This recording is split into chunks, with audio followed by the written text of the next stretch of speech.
Hey, friendo, Steve here. And Larson. And welcome back to Going In Raw, the only pro wrestling podcast you need to be listening to right here at youtube.com/Steven Larson. Available wherever podcasts can be found, and of course, taped live at the Twitch at twitch.tv/Steven Larson.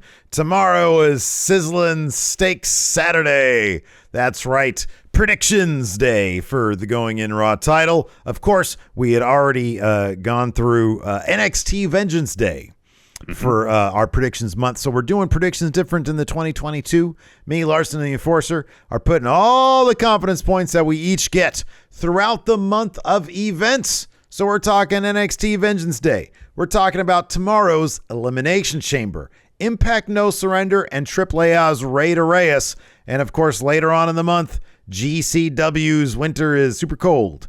And whoever comes out of all those crazy manic events, my goodness, is going to be the new, or still, new, Going In Raw Big Red champion. You. Look what I just got. I got a blueberry lemon muffin. You just manifest that thing? That's cool. No, it's presented to me by my wife and daughter. Thank you. Wow, that's look at awesome. That. It's got some Valentine's Day candy on there too. Ooh, you're gonna scarf that down right now? You got that right. All right. Did you get any more info? This is a very important part of the process. So tomorrow, Elimination Chamber, we're going to be doing our live reactions to that, 9 o'clock Pacific, noon Eastern. Yeah. And I'm just going to have, this is old coffee in here, but I'm going to have coffee in my coffee mug, probably going to be wearing my robe. More importantly, I'm going to be getting on the McDonald's app or DoorDash or wherever and ordering me some McGriddles. Probably just one and then a bunch of hash browns.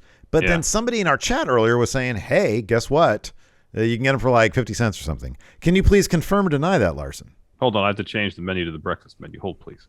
Oh, man. Okay. So, of course, we're going to watch Elimination Chamber. Our predictions right now for Elimination Chamber, including our preliminary confidence points, available at the brand new Friendo Club TV channel. On today's episode of Going In Raw, we're going to talk about Cody's sad last days in AEW, Tony Khan potentially planning something massive for AEW, Kairi Sane returning to the world of wrestling, and a certain dead man entering the WWE Hall of Fame. Of course, we're also going to talk about Smackdown and Rampage. That is a hot muffin. Going to answer a bunch of your questions. So, Larson, I ask again, sir, did you find any info about this 50-cent McGriddle? I'll be honest, it's too complicated for me. I'll have to investigate when we're done.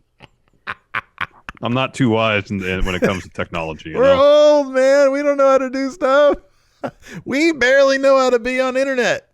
I barely know how to Twitch. That's 1,000% true. I don't know at all. Well, another thing we don't know, Cody, will he show up at Elimination Chamber or Raw or what? But what we possibly do know, if Dave Meltzer, the Wrestling Observer himself, is to be believed, sad situation for there, Mr. Cody Rhodes. He says this in the latest Wrestling Observer newsletter. Some close to the situation believed Cody got such a big offer from WWE after becoming a free agent that he couldn't turn it down. But there is still the unanswered question of why his contract wasn't rolled over, because legally Tony Khan did have control to prevent this from happening. Khan had done so for every other person whose deal had that option clause and thus couldn't negotiate for a WWE deal if they wanted to test the outside market. For whatever reason, Khan didn't roll Cody or Brandy over. At the time the key deals were coming due, I had asked Khan about if all the top deals would be rolled over, figuring they would be, and he said that wasn't necessarily the case. But as late as 5 weeks ago, he said he believed both Cody and Brandy were staying with the company, even though he hadn't signed both to new deals. One top player said that Tony Khan saw Cody wasn't happy, and even with the option period, Khan was agreeable to allow him to go if he didn't want to stay. Further, during a recent appearance on the Busted Open radio show, Tony Khan commented again on Cody's departure from AEW, and these transcripts come to you via Fightful. He said, I put out a statement that was from the heart and really positive, and I meant it. I wish them both really well, and I appreciate everything they did here in their different roles in the company. It's very sad. It's not something any of us wanted to happen. I believe that Cody has got something else in the works. I'm not sure about that. We'll see. I'm sure they're going to have great opportunities in wrestling and life. You never know what's going to happen in the future. I wish them the best. and I'm very appreciative for everything they did here. We'll get to his other comments about what this big thing that he's got planned. Huge surprise, yeah. Let's talk about Cody here for a second. Some more illumination on the timeline, and evidently Tony Khan understood that Cody wasn't all that happy there in AEW, and seemingly, if this one top player is correct in their assessment. The thing about Meltzer too, before people are like, "Oh, Meltzer didn't." Meltzer's track record with WWE stuff hasn't been all that great, but obviously the Young Bucks. He talks to everybody there.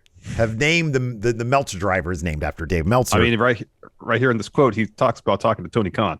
Like before, he's talked about talking to Cody about ratings for like one of his TV, like I think his game show he does. Yeah, I believe he talks to most of the principals in AEW just based on what he has said. And even a couple weeks ago, around the turn of the year, he had said that Cody didn't sign a new deal just because he hadn't been in town. That honestly sounds like something that Cody probably told him when Dave maybe asked him. That's just my speculation, but I do think that Dave is in constant contact with the people at AEW because he has a history with all of them. So it's reasonable to think that what he's saying here should not be just taken with a grain of salt. Yeah, you'd think he'd have some measure of insight. So anyways, assuming that this one top player, what they see is accurate. Cody wasn't happy. Of course, we'd heard earlier this week that Cody wasn't exactly happy not being involved in the booking of the show. We had heard earlier or late last year, sometime last year, that the EVPs might be somewhat strange, but according to Meltzer in the newsletter today, the relationship had gotten much better. Mm-hmm. And it seems like it wasn't just necessarily just the money thing. It seems like, it was a more complex situation than just, I want this amount of money, pay me where I walk, Yeah. So interesting stuff. And bottom line is, it seems like he didn't want to be there. And I mean, the thing about Tony Khan is that when people don't seem like they want to be there, he's totally fine. I mean, this has happened multiple times now, saying, okay, well, I mean, he's got a stacked, loaded roster. And it does seem like he's more in this for the long haul. And if people don't want to be there, and I would imagine in that kind of business, everybody, or the people who are on camera, are literally just getting themselves beat up for the sake of entertainment. You gotta love it, right? I mean, to a degree, you gotta want to really be there to do this. And I would think that if somebody doesn't want to be there, then okay, well, go on then. You know. Yeah. Pretty interesting stuff. Yeah.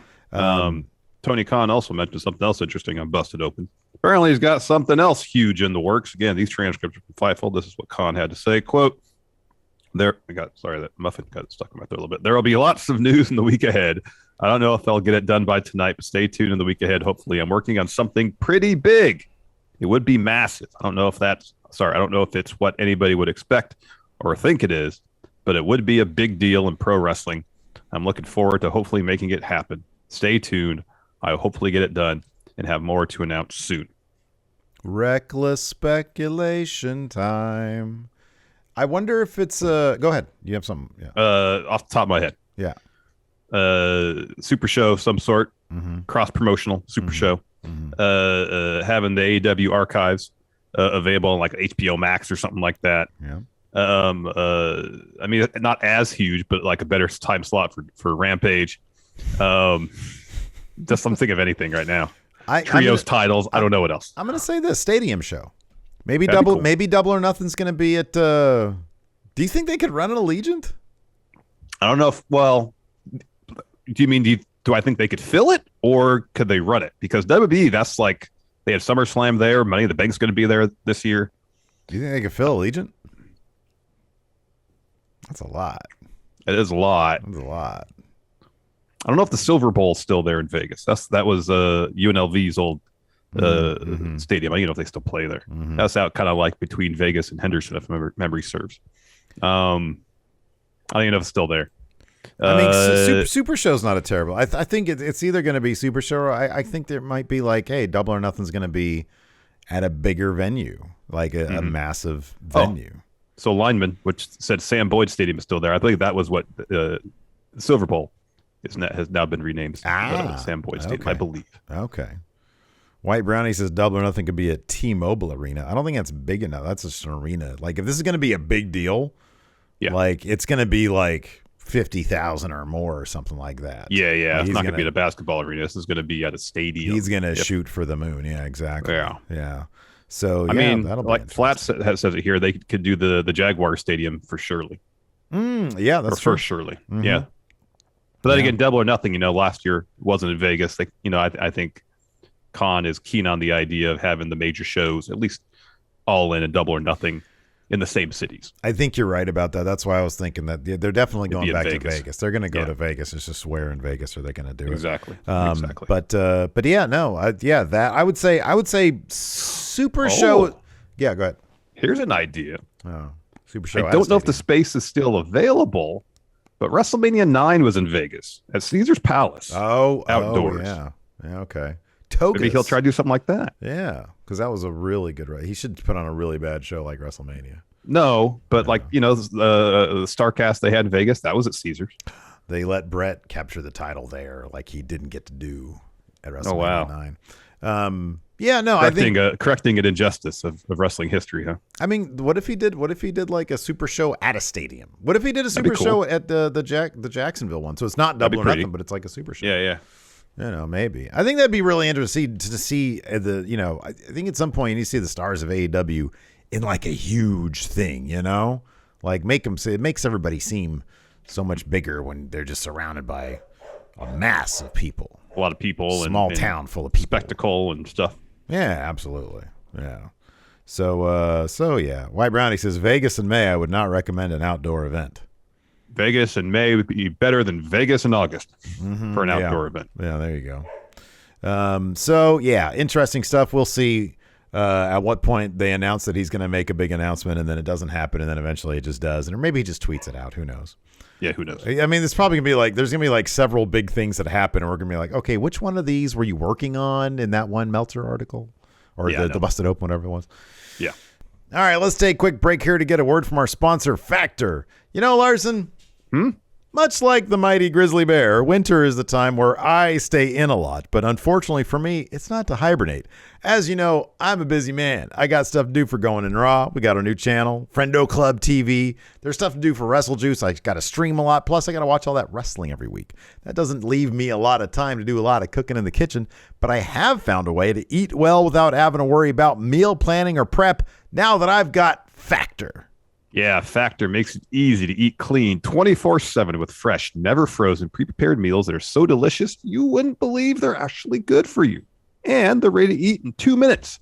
Factor's chef-crafted meals are also delivered directly to your door, so that means no grocery shopping, no meal prep, no cleanup, and no washing dishes, Steve. I can't stand washing dishes. Ooh, those dishes. Factor's got a team of registered dietitians and expert chefs who work together to create delicious meals with nutritious ingredients. Plus, Factor's got variety. With more than 29 meal options each week, you'll never get bored. Factor offers vegan and veggie meals, cold-pressed juices, smoothies, energy bites, extra protein, keto meals, and a lot more to keep you fueled and focused all day long. You get everything you ever wanted when you're dealing with Factor. That's right. So head to go.factor75.com/raw120 and use code RAW120 to get $120 off. That's code RAW120 at go.factor75.com/raw120 for $120 off. Anyways, let's talk about this. Another reason, man, we got to get on this. It's the new thing. I feel like Stardom is like New Japan 2017, man. It's time to start watching that. Because the company held a press conference this morning and announced that one of our favorites, Kairi Sane, is returning to Stardom after 5 years with the WWE. Sane will appear at Stardom's World Climax shows March 26th and March 27th. That's exciting, man. That's very exciting. Cool. That's very awesome exciting. for her. What's a dream match for you there? Kairi Sane and Stardom. Mayu Imatami. There you go. Thekla? Okay. I think I know Thekla. Julia. The Haya Shishida. There you go. Hey. Oh, Stardust Kid? No, it's not Stardust. Starlight? Starlight Kid. There we go. How do you do it? Stardust Kid. Stardust Kid. Oh, I'll just cut that part out. Nobody will see it. And then I'll forget to do it. Let's talk about the dead man. It's a dead man. The most unsurprising news, WWE Hall of Fame news there is. WrestleMania's in Texas. So, hey, Undertaker's from Texas. Let's put him in the Hall of Fame. So he's going to headline this year's class. What is interesting, though, is they advertised on SmackDown tonight that the Hall of Fame ceremonies is happening I'd assume right after SmackDown that Friday night before Mania starts. All I saw was the phrase 2 for 1. That wasn't a reference for tickets. That was for the two shows. That's what I was thinking. I was like, 2 for 1. Are they doing did they do a Hall of Fame? They did a Hall of Fame last year. They did a Hall of Fame last year, didn't they? Did they? They had people at Mania. I think they did. No Hall of Fame last year? Can somebody confirm? Or did they skip it in 2020 and they did it in 2021? They did skip it in 2020 because that was the year Batista was supposed to go in. Mm-hmm. Yeah. Who was in the Hall of Fame last year? The Undertaker is going in 2021. So yeah, Kane's going to be probably in. I would imagine Mayor Glenn Jacobs. That's right. Bear Winning says the last year was 2020 and 2020. Okay, that's right. Over 2 nights. Okay. That's right. Okay, that's right. They taped it early and then aired later. Yeah. Let's look at the Wikipedia page here. Oh, it was at Tropicana Field. Oh yeah, Jushin Thunder Liger. He was inducted. Anyways, so let's talk about SmackDown. New Intercontinental Champion, Sami Zayn. I love his jackass, his fake jackass branding. I kind of want to get like a Friendo Forever shirt. That'd be good. Like that. Wouldn't that be cool? That'd be great. Yeah, I love that he has on his tights and everything. New Intercontinental Champion. Of course, this spoiler kind of leaked out last week, but we didn't really talk about it. Well, it didn't leak. WWE announced it on Twitter. Oh, yeah, that's right. Yeah. Yeah, their social media team leaked it publicly on their own page.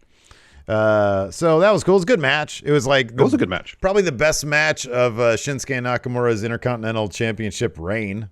Yeah, because I think he's had, 1 or 2 matches as champion? He's had maybe 3, I think. Maybe. Yeah, it's been a long time, but a whole lot of nothing going on there. Yeah, I mean, and that kind of, apart from Sammy winning the title and them adding the stipulation to the Charlotte Flair and Sonya Deville versus Naomi and Ronda Rousey tag match tomorrow, Elimination Chamber, really not a whole lot happened on SmackDown tonight.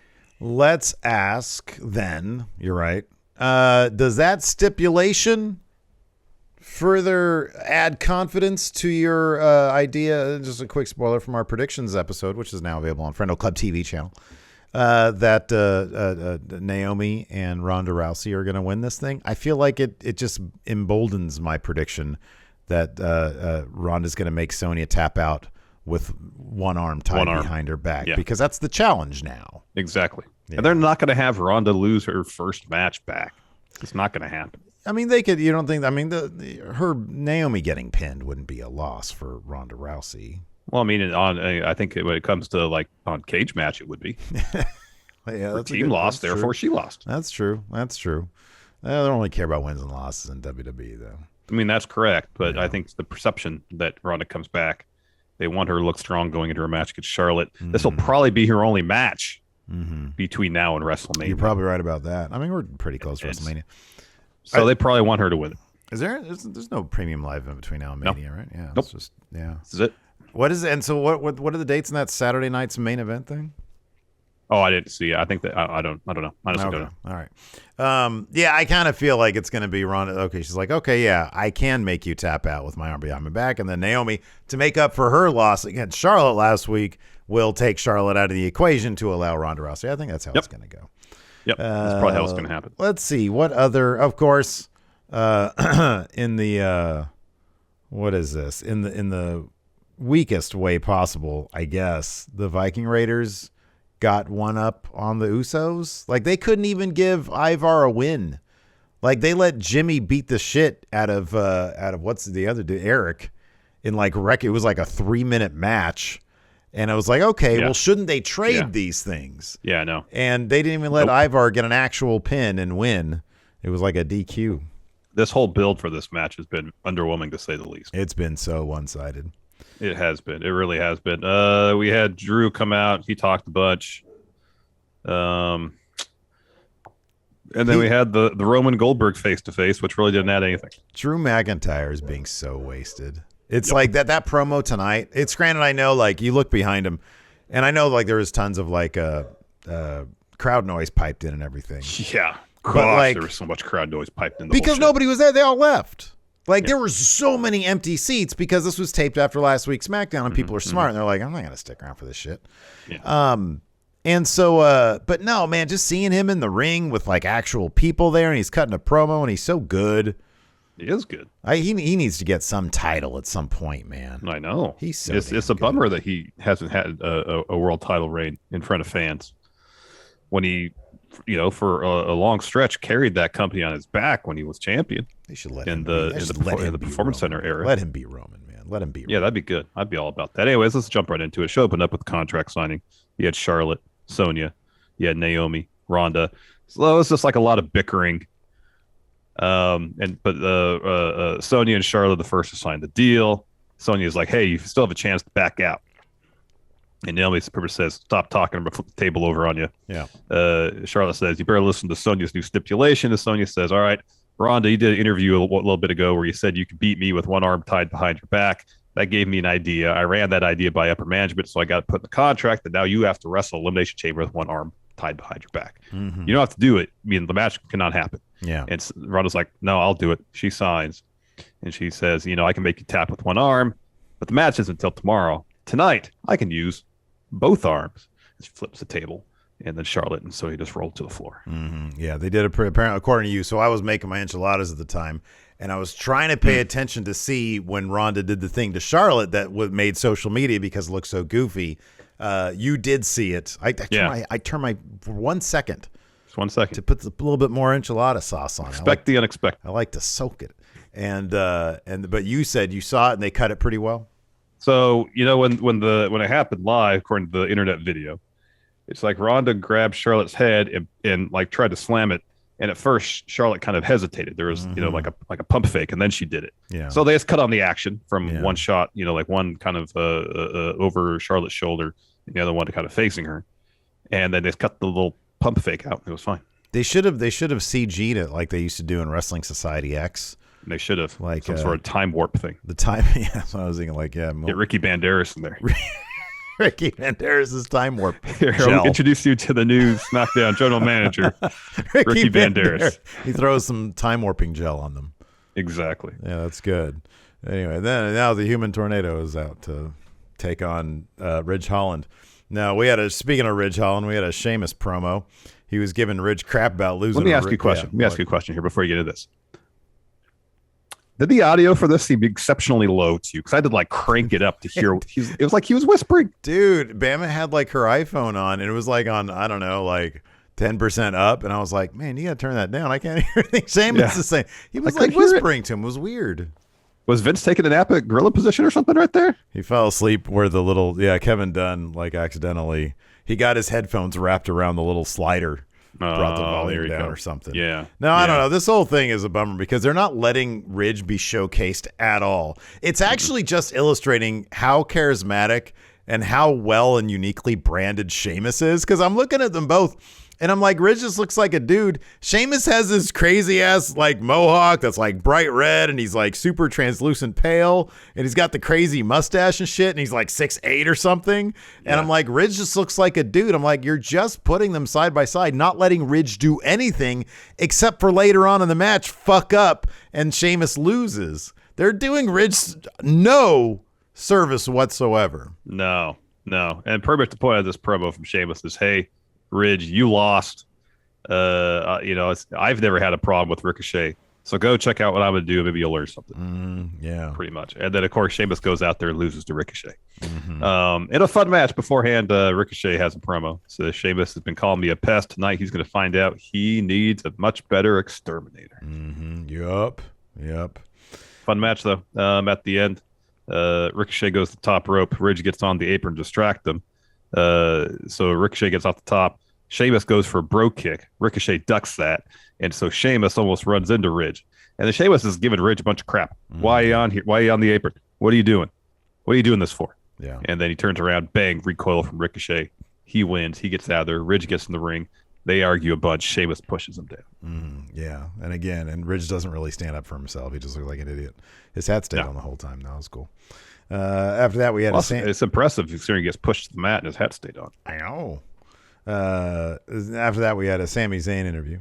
He said, he says, I had nothing to do with what happened to Boogs. A lot of terrible things have happened to me over the last year. He says, and Kayla had brought up him losing the IC title. He said, I didn't lose it. It was a coup. They've done everything to embarrass me. They blocked my documentary. I've been put in a wheelchair. I've been electroshocked. He says, it's been the worst year of my life, but it doesn't matter because tonight I'm going to reclaim my Intercontinental Championship. Yep. And then we had 2 extended video packages, one for Undertaker going in the Hall of Fame. Yeah. And then one about Goldberg. That Undertaker one was cool. They played some of the Metallica there. But then they did the mashup with Kid Rock, too. That's not so cool. Not cool. I wonder if he's going to do the theme for Control Your Narrative. Moving on, we got like you said, we had an extensive Goldberg video package. Yeah, that's pretty long. After that, we had Jey Uso versus Ivar. I mentioned this earlier, how they didn't even let Ivar was on the precipice of a win against Jey Uso. And what's his face? Jimmy comes in. He breaks it up with Eric's helmet, which they had stolen last week. Yeah. Eric hits the ring, gets that helmet back from Jimmy, blasts him with it. He blasts Jimmy with that helmet. Jimmy goes flying out of the ring. And Ivar gets his head back, his headgear His back. head back. Yeah, he picks up his head. My favorite part of this was during the War Raiders entrance. There was one old lady who was doing that War Raid hand she was sign. doing the raid. Like hardcore. Wow. Like, man, she's about to line fan. up. Yeah, dude. Huge Ivar fan. Massive Ladies fan. love Ivar, man. I guess so. After that, we had Drew McIntyre promo. He says, hey, in this job, I've traveled some cool places. I've lived some cool places. And he said he used to live near New Orleans. He says, I came down to Bourbon Street one night. It was after the Saints won the Super Bowl in 2010. He tells a story about how he got arrested or something. And then the cop says, hey, you're Drew McIntyre. Go have fun. And he says they went on and partied all night long. And he says, but lately I've been thinking about my career because it almost ended because of Corbin and Moss. He throws the video of the beatdown they gave him at day one. And he says, I want to play this clip not for your benefit, for mine. Remember how I felt when it happened, how I felt when I had to rehab, how I felt when the doctor told me I wouldn't make it to WrestleMania. He says a couple of years ago, I had the opportunity to beat Brock Lesnar, become champion at WrestleMania. But this year, WrestleMania is going to be personal. He says, Elimination Chamber, anything goes. I got all sorts of ideas. He names all sorts of different ideas, ways to do Madcap Moss. And he says, but I want you, WWE Universe, to give me ideas. Use hashtag Madcap Mauling. Send me your ideas. I have a 20-hour flight. Send me ideas. Did he actually say I've got unlimited ideas or just? No, he says the ideas are unlimited. He didn't say he had unlimited ideas. That's pretty funny. It's in your notes here. So Corbin and Moss come out. Corbin says, you got to put a stop to this. He says, Drew is coming up with hashtags to bully his friend. What kind of role model is he supposed to be to little Scottish kids? And Moss tells Drew to pack a good neck pillow. He says, because I hear you're not 100%. He says, anything goes at Elimination Chamber. Like any good comedian, I know how to use the environment. And after we finish the job, we start at day one. We're going to be the ones laughing. And then Moss tells a joke. He says, what do Drew's neck and a children's cereal have in common? They both go snap, crackle, pop. And then Drew says, this whole situation is sad. He says, aside from your jokes, Moss, you've got all the talent in the world, but you decided to align yourself with a piece of crap like Corbin. He says, I'm going to hurt you at Chamber. Elimination Chamber is the night the laughter died. Wouldn't it be great if they actually used the Chamber to split up Moss from Corbin and they actually had Moss doing some cool shit? Because I love that they have Drew mention how talented Moss is. He's really good. He is really good. Then we got a Nakamura interview. He's asked about his plan for the night. He says, I'm going to kick Sami Zayn in the face. And if Sami thinks that he can win the Intercontinental title, he must be insane. And then these two had a match. Of course, they had in Shinsuke Nakamura's first match under the WWE umbrella back in NXT. Oh, man. That was an absolute classic of a match. It was great. And this was really good, too. They've got really good chemistry together, these two. So Sammy, at one point, dodges a Kinshasa on the floor, sends Nakamura into the ring steps. And he works over Nakamura's knee over and over and over again throughout the remainder of the match. And it plays into the finish. Sammy's wrapping Nakamura's leg repeatedly around the ring post. They get back in the ring. Nakamura goes for a kick. Sammy catches it and then kicks Nakamura in the knee and just rolls him up, gets the win. Yeah. So shitty sort of, not cheaty, but definitely an opportunist win there for Sammy. Yes. I like that instead of overpowering with like a haluva kick or something like that. Exactly. It's crafty. It's crafty. Crafty, that's the word for it. Crafty. That's what I'm looking for, yeah. So then we already got maybe Sammy's next opponent because we get this bit with Ricochet talking to Aaliyah backstage, and she's talking about how cool it was he won. He could do all sorts of cool stuff in the ring. And Ricochet's like, yeah, that was pretty cool. Sheamus is a former champion, lists off like all his championships. He says, for so long, he's been trying to make my life miserable, but I realized that Sheamus's past could be my future. And that win is the first step in making that future a reality. And he leaves. And so Sammy steps in and he was like, hey, Aaliyah, I overheard what you had to say there, but did you know I'm Intercontinental Champion now? Yeah. He just walks around showing off his belt. I would. That's exactly what I'd be doing. I'd be like, hey, look, I know you guys are talking about, politics or something, but look, I'm the new champion.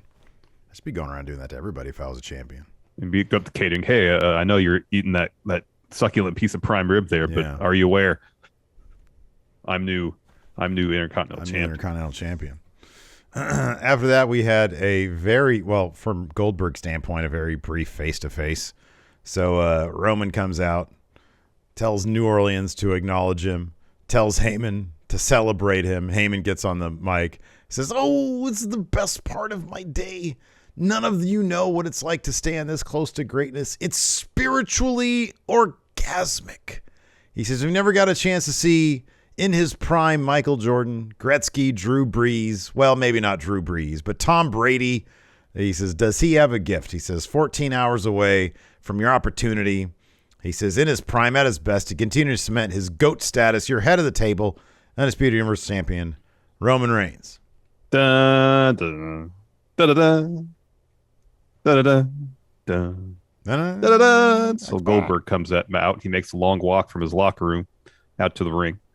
He grabs the mic and then just throws it on the mat. And Roman says, oh, all right, Bill, I'm going to give you one last chance to acknowledge me. Then Bill steps up to him and steps a little bit closer. And Roman's like, hey, don't crowd me. You're in my ring. You're either here to fight or talk. So speak your intentions. So he hands the mic to Bill. And Bill says, tomorrow, 12 o'clock. And I got to apologize. I was wrong. Roman, you're not next. When it comes to Universal Champion, I'm next. And that was how the show ended. Yeah, it was very quick for Goldberg there, which I guess makes it better. And then, of course, we had a Rampage. Fun show. Lots of good wrestling. Lots of great wrestling. Fairly non-consequential in every way, shape. Well, I wouldn't say that. We got a third entrant officially in the Face Revolution ladder match. True. Yeah. Powerhouse Hobbs defeated Dante Martin. Yeah. We also a really fun bout. Yeah. Oh, I was going to say we also have a new contender for Jade Cargill's TBS title. Correct. That B show title in the form of Bunny. But yeah, no, that Hobbs Dante Martin match was really good. I mean, I thought all the matches were pretty solid. The main event was really good. It kicked off with Adam Cole Bebe taking on 10 of the Dark Order. So Cole's working over 10's knee quite a bit throughout this match. And 10's his finish now is full Nelson. Yeah. So there's this Master great sequence. lock. Yeah, where he's trying to get a full Nelson on Cole. Cole will reverse it. 10 will put him back in it. Cole tried to roll him up. 10 will put him back in it. And the final time he puts him in it. So Adam Cole kind of runs towards the corner where Aubrey Edwards is. And so Aubrey is kind of like sandwiched between them and the corner. And so she can't see that Adam Cole hits a low blow on 10, hits a couple super kicks, hits the boom to get the win. Yep. After that, Redragon meets Cole on the ramp to celebrate. Steve. You're welcome. Trying to respect your wishes here at Going In Raw. Well, I just feel like we need to be consistent about some things, Consistency over accuracy. Yeah, really. I think that's very important. I do. I don't want to be a boring podcast. I want to mispronounce everything. No, it's not a mispronunciation. It's intentionally. It's intentional. Alternate facts, right? Like yes. Control Your Narrative. That's not the analogy I would have gone with. Oh, okay. After that, we had a Punk MJF video package. Then we had Powerhouse Hobbs versus Dante Martin. I liked this a lot because Hobbs won. And he dominated for a vast majority of the match. He did, yeah. He was throwing this dude around all over the place and stretching him out a lot. Yeah, it was good. It was good. Hobbs hits the spine buster to get the win. He moves on to face the Revolution ladder match, joining Wardlow and Keith Lee. Yep. I like how this ladder match is shaping up. I'm really excited. I like the banter between Taz and Jericho too. They just yell at each other. It's awesome. I know. It's pretty great. Then we got a Jade Cargill interview. She tells Shivani to cut the shit. She wants to know who's next. Matt Hardy steps in. He puts over what Jade and Mark Sterling are doing and says, your next competitor is going to be the Bunny because that's a money match. Mm-hmm. And Jade, she's got green hair now. She's got like a bodysuit with dollar signs all over it. Yeah. Awesome. It was like one of the Jim Carrey's Riddler outfits, but with the money sign. It looks amazing. Looks amazing. Awesome. Yeah. So she steps up and she says, I walk like money, I talk like money, and I smell like money. And Sterling's like, okay, where's the contract at? We'll sign it. It's a done deal. And then Matt Hardy says, all right, Sterling, you're going to be extremely disappointed. We said extremely. He does like the Hardy Boys. Hand gesture right in his face. Right in his, he like backs his face up with it. It was hilarious. It was great. And the commentary is talking about his erratic behavior. It looked like Hardy just wanted to laugh the entire time. I feel like he's just having a good time. He's probably giddy that his brother's about to be there. Oh, I know.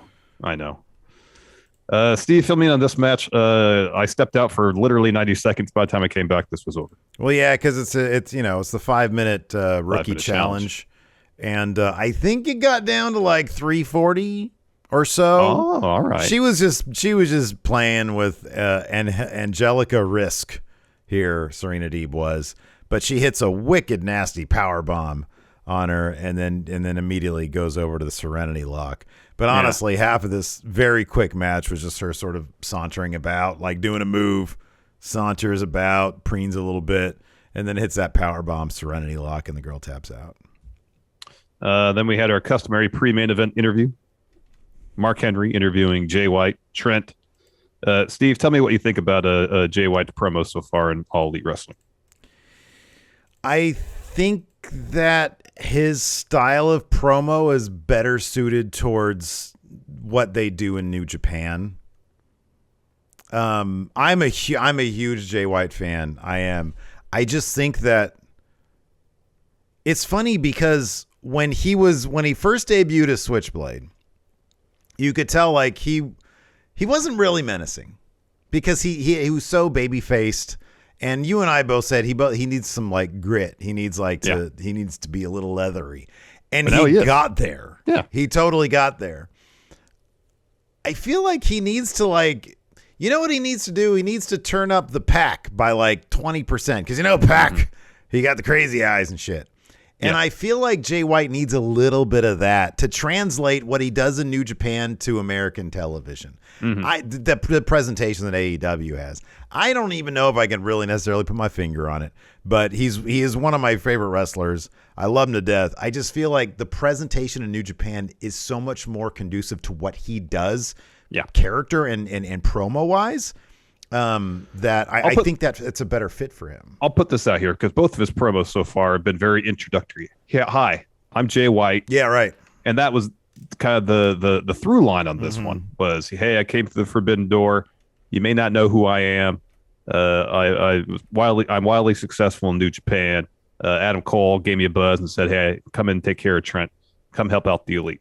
And I came, and now I'm going to beat up Trent. That's the gist of what he says. Trent says, all right, you're done, knife perfect, let's go fight. Mm-hmm. That was pretty much the gist of this whole thing. So maybe once Jay White gets past the introductory phase, introducing himself to the audience, maybe we'll get a little bit more of that. I don't know. That's me being hopeful, probably. I think he could have benefited from filmed promos. I think that's probably the case. a little bit more mystique to him, perhaps, and you can do that with like sort of the stuff that they do with House of Black. Yeah. But I mean, if by what Tony Khan said, this whole thing came together really quick. Which, in my mind, makes me think that it's not even going to be going on that long. Yeah, it might not be. I love Jay White. I want to see him accomplish a lot of stuff. But yeah, I don't know. I just feel like there's something a little bit missing in his promos that I think we get in New Japan, not necessarily the way sort of North American TV or American TV rather is presented. This match was really good, though. Hell of a match. I kind of wish that they had given it less time because I love Trent. He's got some of the best ring gear in the business. His color schemes are amazing. But Knife Pervert, he should have put this away early. Maybe he's still suffering from jet lag, perhaps. That could be. No, he lives in the States. Just trying to give him an out here. I don't know. I feel like he should have put Trent away like bang. Blade Runner. Done. That suplex, the underhook suplex he did on the ringside into that chair, that looked like it sucked. Oh, yeah, Trent did that moonsault too. And, he ate shit. Yeah. Yeah, he ate shit. Yeah. I will never get tired of watching Trent land on nothing. It is wildly entertaining. Yeah, absolutely. The finish was cool, the sequence. So Trent's either looking for his finish or an air raid crash, and Jay really seamlessly reverses that to Blade Runner to get the win. Mm-hmm. It's a really good match. Highly recommend checking it out. Yeah. Orange Cassidy gets in the ring to kind of tend to Trent, and Jay White just steps up right to him, throws up a couple of 2 sweets. Mm-hmm. And then when Orange kind of gets to his face, he's like, all right, I'm just joking. Yeah. Kind of laughs it off. Yeah. And takes his leave. I hope they don't have Orange Cassidy beat Jay White. You don't think so? You don't think it's going to happen? No. I hope not. He's a former IWGP champion. I know. Shouldn't happen. He's a Knife Pervert. Orange Cassidy shouldn't beat Jay White, nor should Eric Young tomorrow at Impact No Surrender. Oh, that's right. That's the match. Ugh. Ugh. They better not have it. Eric Young's not going to win that match. I'm not going to win that match. Anyways, let's go ahead and answer some questions. No. I hope it's Impact. They do crazy shit sometimes, man. I know. Same time. It's Jay White. What other matches are going down there? Oh, I'm happy you asked. Good Brothers against Guerrillas of Destiny for the Impact Tag Titles. Good Brothers have to win that, right? Yeah, I would think so. Honor No More versus Team Impact. Team Impact's the best, so I have a hard time believing that they're going to get the win. Oh, I think Honor No More is going to be around a while. They're going to win that match. I think so. Yeah, they have to. Deanna Prazo has an open challenge for either the Ring of Honor or AAA women's titles. Did you hear Booker T seemed to confirm that Roxy signed with and then he put something on Twitter saying that he they told him to back up? Probably. Yeah, because you're not supposed to say stuff when you get signed to WWE. You're not supposed to say anything. Yeah. Wow. Here, let me see what his exact wording is. And then Mickey James versus Tasha Steelz. Oh, that'll be a good match, but Mickey James is totally going to win that. I'll put all my confidence. Yeah, Tasha Steelz pinned Mickey on the go home. Oh, wow. Okay. I did my research. Booker T says there's an article going around saying I confirm Roxy signed a contract with WWE. I misspoke on that, but they better sign her, damn it. No, you didn't misspeak. And then it's Moose versus W. Morris. What happened on the go? I'll watch it tonight. I'll watch that stupid go home tonight. I got to do my Tell you everything about the go home. I like having that advantage right now. I know. I think last time I kept my dumb mouth shut. You did, and I was like, I came into the thing. I was like, gosh, I haven't had time to do any research. Yeah. I was like, all right, fine. I'll just go with whatever I think is going to happen. Yeah. And I was making a pick, and you're like, during the go home, this and this happened. I'm like, oh shit, I'm probably gonna be wrong about this one. And I love it because your pride is such that you won't change it based on what I've said. Oh, that's good. Oh man. Anyways, I got a bunch of questions here. Alex Foster, if you guys were wrestlers, what over-the-top stipulations would you add to matches to make sure you won? Loser Wait, could. If I'm who? If we're wrestlers. Oh. What over the tie your hand behind your back thing? Oh, you can only use rest holds. I would stipulate that you must eat like a bunch of chicken and cheese prior to the match, because I know you, and I know your gastrointestinal system can't handle that too well. All right. What would you do to me? We'll have a pineapple death match. tap out. Exactly. I tap out. I don't even know what a pineapple death match is. Be pineapple involved. And you'll say, done. I quit. I'm done. You said I made that match to fool you. David Matushek says, other than Jay White and Kenta, what other Bullet Club members should open the Forbidden Door next? I got 3 words for you. House of Torture, baby. That's what I want. Yeah, there you go. You want Dick Togo. I want Dick Togo, man. You don't want House of Torture. You want Dick Togo. No, I kind of want House of. They're a group. They need to stick together because then you have those awesome overbooked matches. No, it's not awesome. It's basically unwatchable. Hey, isn't there a show tonight? Sometime this weekend, yeah. I think it's on the 19th. So Okada versus Naito. Suzuki versus Yano, I think. I know. That's gonna be great. That should be good. Shane's birthday tweet. Do you think Rampage will feel non-consequential when guys like Punk, Cole, and Bryan start appearing more on Dynamite? It already does feel inconsequential. It's good if you want. It's good wrestling. It's fine. Gives you some recaps and stuff. Britt versus Thunder Rosa was also confirmed tonight. Yeah, basically most of the card for Revolution was confirmed tonight. Yeah, but it's already it's like Thunder with good wrestling. That's what it is. And Thunder I think Thunder probably had some good wrestling because they had a really good roster back then. They did. So yeah. Gregory Fiala, except of course when they actually do them live. Rampage is live as the go home thing. Usually like the lower card matches will have significant things happen. Yeah. Gregory Fiala, who do you think will win a world title in AEW first, Hobbs or Wardlow? Honestly, they could make Wardlow into a homegrown huge AEW star over the next 18 months. I mean, based on the booking that we've seen of late, you'd have to answer Wardlow to that. If they just look at the template that they laid down with like Batista, kind of, with MJF as his Triple H, that's how you do it, man. I know. That's how you do it. I mean, I would love to see Hobbs get to that level too. Same, I think Hobbs absolutely. is great. Yeah. Just based on the stories they're telling now, it seems like Wardlow's of those two names, Wardlow is probably most likely to be world champ first. They've got a story for him. He's already got like that sort of. He's got mic charisma. He's got everything you need. He has everything you need, and the crowd is going to get to a fever pitch at some point. Let's see here. Eddie Brock's Venom. What are your current thoughts on 2K22? Did you watch any of the I didn't watch. I'm gonna be honest. I'm gonna base my opinion on that game after playing it. Nothing they're gonna show me is gonna be so impressive that I'm gonna be wowed by it. So I'm just gonna wait. I'm gonna play it, and if I like it, cool. If I don't, I probably won't play it ever again, like that last one they put out. Not 2K20. I mean that one as well, but the other one, the arcade style one with like the Battleground, whatever it's called. Yeah, I'll be honest. Played it twice, and it was not good. That was garbage. Yeah, I think we're gonna get the most amount of fun out of 2K22 in simming the matches. It is actually a lot of fun to bet on those simmed matches and to see stories play out using the simmed matches. But yeah, I mean, I don't know. I plan on like on my own Twitch channel, I'll probably do like the career mode stuff. But if it sucks, I'm not going to do it very long. I agree with you on that one. I am kind of curious to see what some of our friendo content creators out there, like Macho T, got an early play test thing. I'm curious to hear what he has to say about it and some others. But yeah, I want to see, because I trust that he'll be honest about that stuff. Yeah. Nikyle asks, who should be the one to beat Moose to win the Impact World Championship? Now, if his contract hadn't expired, I would have said, well, we got to get back to Josh Alexander. You know, he won the title from Christian. Yeah.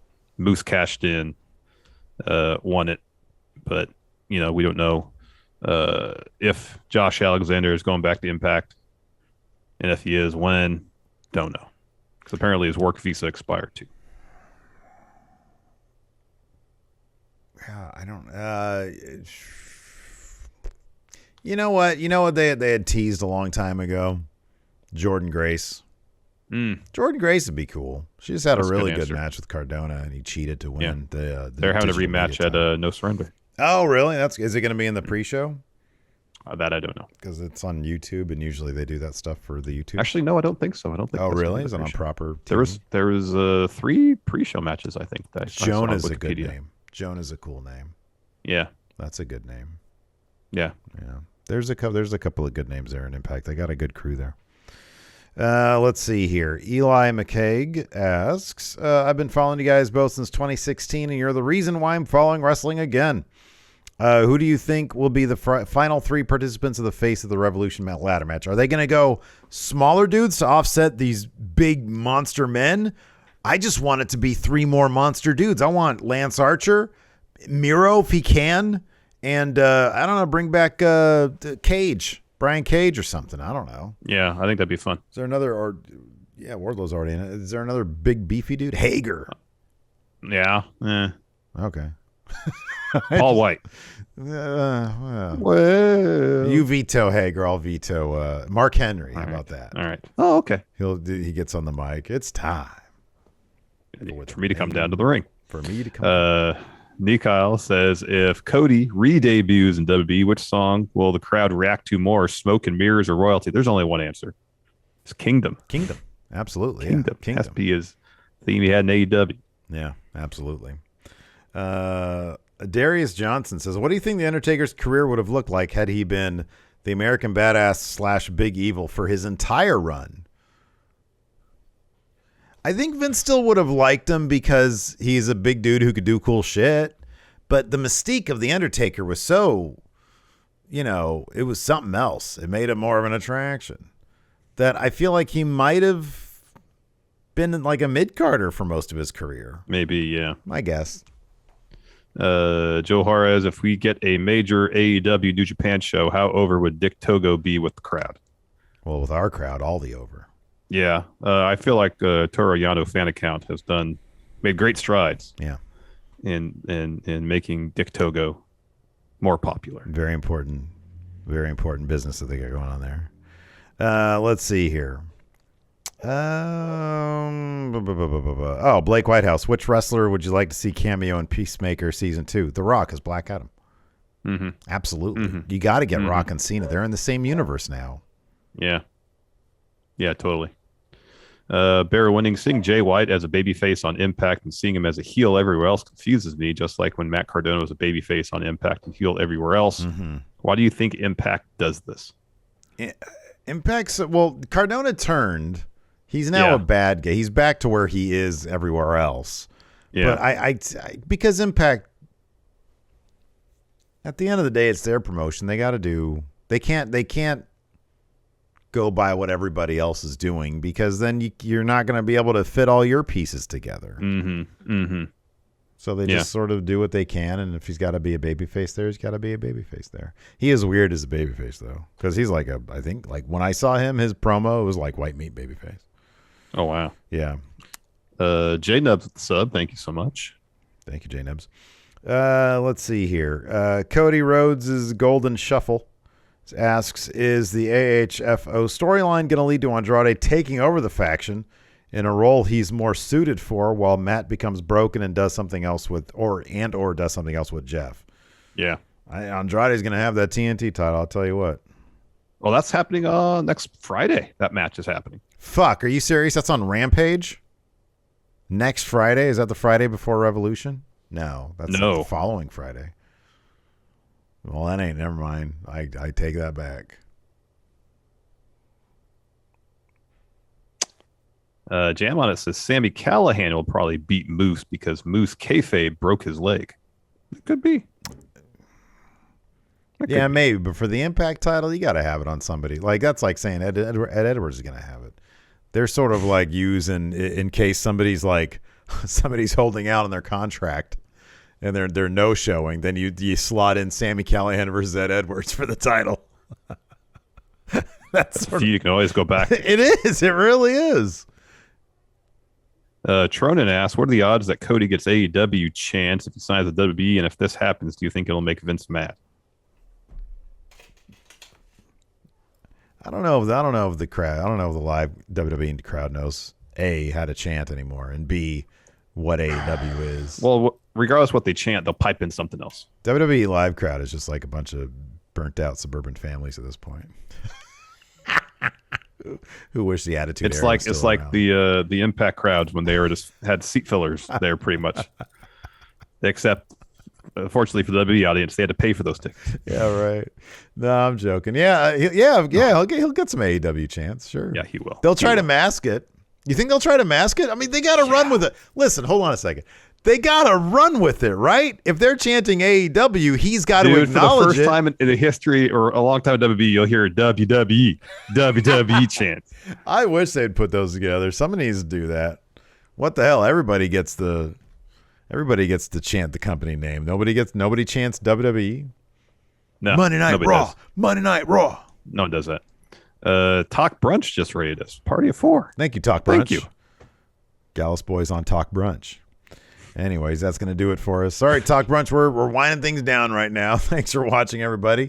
We'll hang out for a little bit here for the Twitch crowd. Thanks, everybody, for tuning in. We'll see you bright and early tomorrow for Elimination Chamber for Sizzlin' Steak Saturday with McGriddles. Are you still going to get Sizzler tomorrow night? I don't know. Dollar McGriddles are kind of enticing. I'll see. All day long. All right. We'll talk to you later. Goodbye.